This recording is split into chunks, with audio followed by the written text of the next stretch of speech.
Hi, my name is Mark with CaseAHOLIC, and I want to share with you this case we've been testing out by SwitchEasy for the brand new iPad 3rd generation. It's also backwards compatible with the iPad 2. It's called the Pelle, or some people may call it the Pelle. And we've been testing it here. It's one of those limited edition type colors they have. It's called the mint green.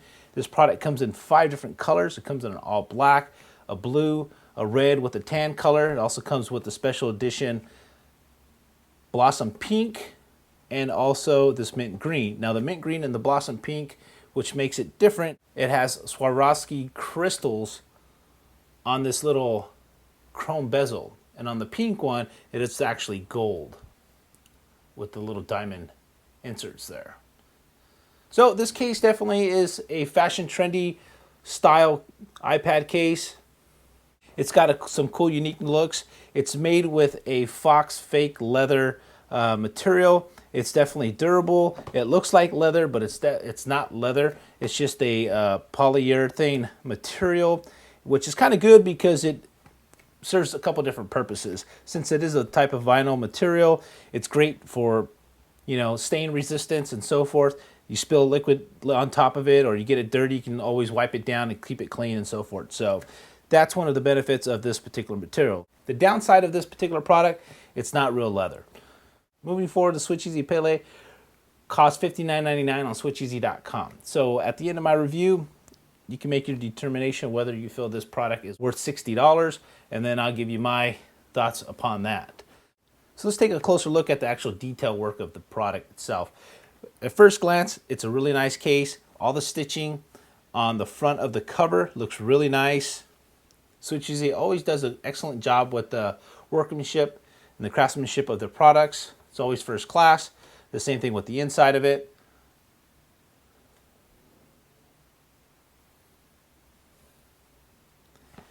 And then this back side here, it's a hard shell plastic, polycarbonated plastic, and the material on this side is actually a rubberized coating on there. So the rubberized coating serves a few different purposes. It helps with just the grip when you're holding it and so forth, and from slipping out of your hand.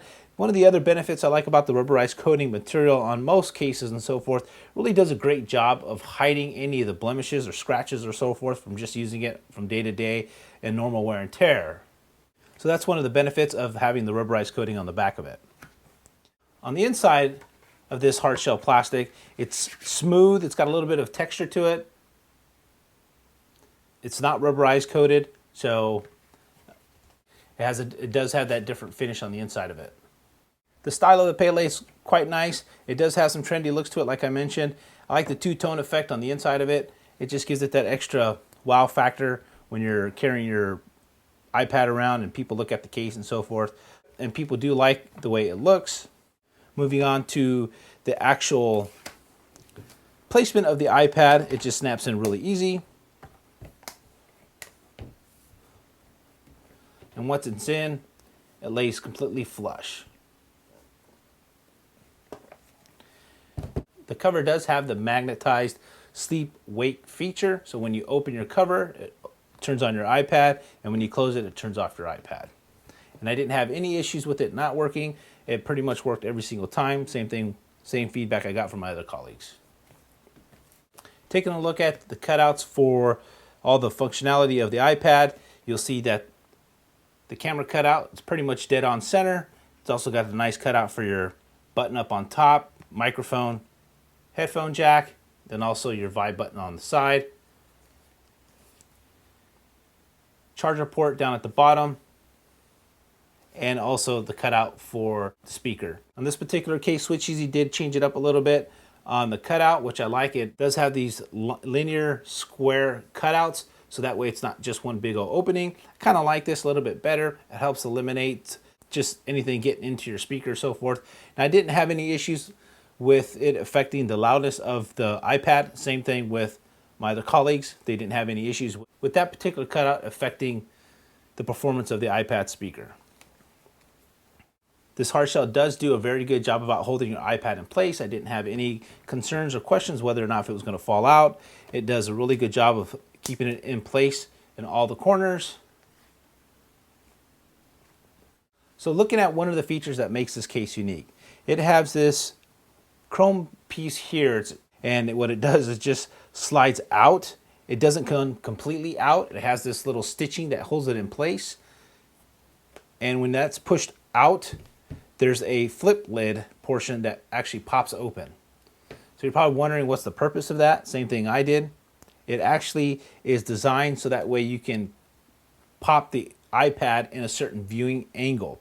When it's closed, of course, when you open it up, it opens the complete lid. When you have this latch pushed out all the way, it's got this flip angle.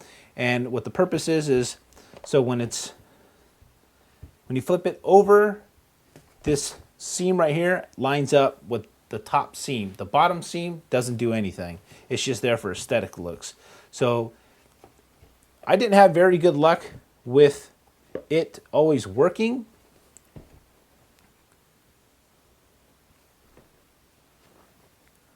So theoretically, when this flap is up, it hinges into that groove, and so that way you can have it like that.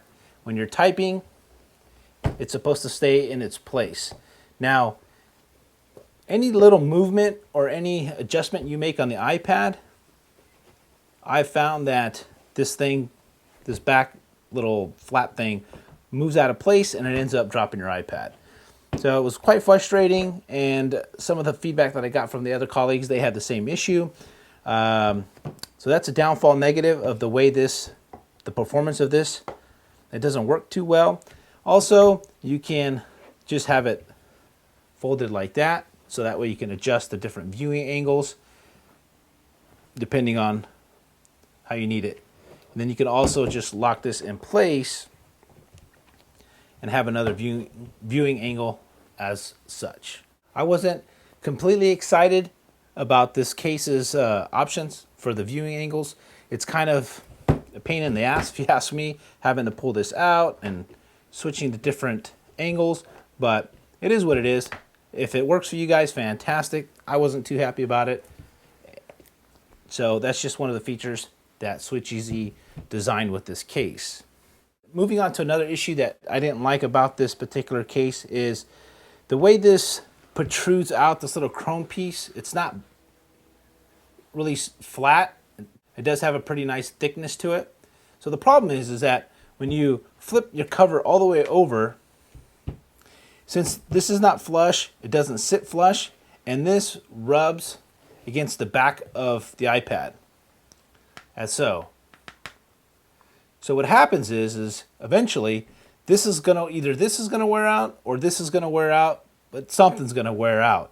Also, when you're holding it, it feels kind of awkward because it's not completely flat, and this kind of moves around a little bit. That's a downfall with this, the design of this. It'd be nice if there was the way that this was maybe a little bit flatter, so that way at least matches up with the thickness of this deal right here. And so, you know, it is what it is. I wasn't too pleased with that. And one of the other issues that I saw that could be possibly a problem down the line is the way this lid is molded to this plastic shell.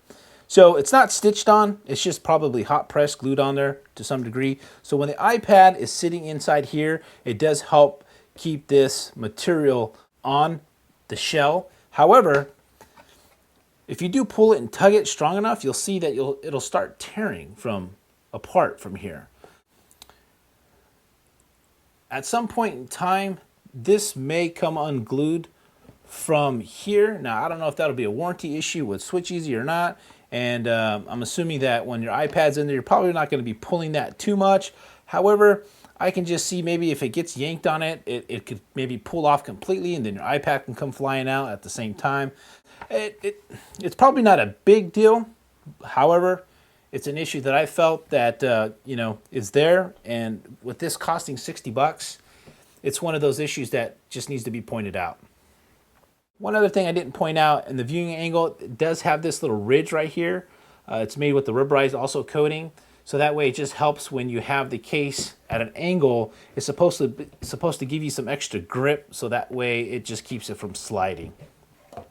SwitchEasy does include an LCD screen protector with this particular product, and they also include some port covers. There's 2 of each, one for the charger port and one for the headphone jack. So like I mentioned, you get 2 headphone jacks and 2 charger port covers. I'll put that on so that way at least you can kind of see what that's going to look like.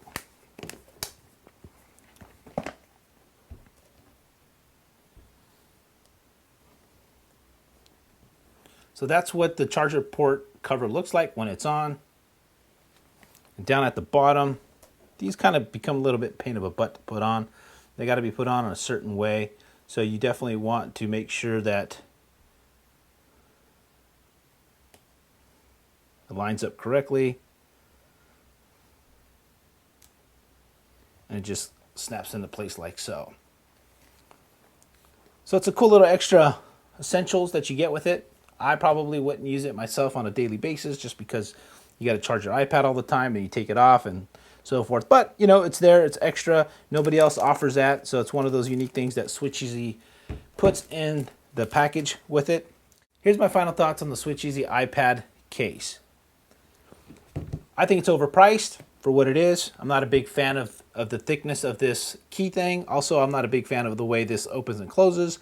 I can just see in time how that's going to be a problem. The stitching is going to probably come undone or so forth. Even though, you know, I'm sure the quality of it is excellent, but it's just one of those things to add, you know, additional issues. Also, too, the way, since that's pretty thick, when you flip it over, it's definitely going to start digging into here, or it's going to start wearing out this chrome bezel piece that's there. You know, it doesn't have that many viewing angles. It doesn't work very good. It could be just me. You know, it could be, don't know how to use it correctly, but it is what it is.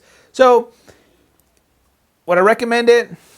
I probably recommend it for somebody who's just looking for a really unique, fashion, trendy case. I probably wouldn't use it as my everyday only iPad case that I own. I probably would recommend that you add this to your case collection along with other cases that you have.